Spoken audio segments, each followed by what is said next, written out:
حدیث ضعیف اور اس کا حکم۔ حدیث ضعیف کی تعریف۔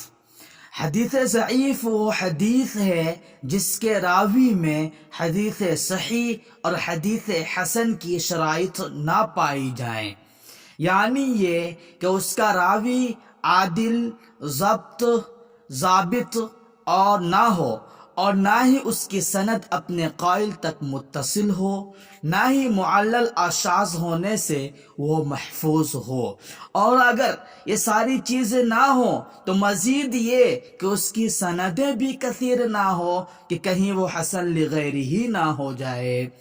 اگر یہ ساری چیزیں نہ پائی جائیں تو ایسی حدیث کو حدیث ضعیف کہتے ہیں۔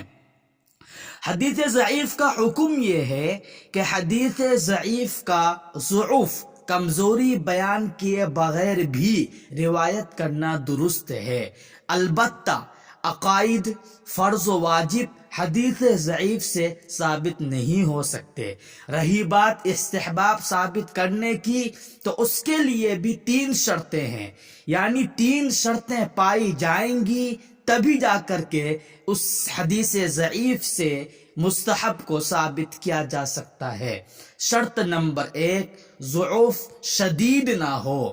شرط نمبر 2، کسی شرعی قاعدے کے خلاف نہ ہو۔ شرط نمبر 3، عمل کرتے وقت اس کے مکمل طور پر ثابت ہونے کا گمان نہ رکھے بلکہ احتیاط سمجھ کر عمل کرے۔ یہ تینوں شرطیں اگر پالی گئیں تو اس سے مستحب کو ثابت کیا جا سکتا ہے۔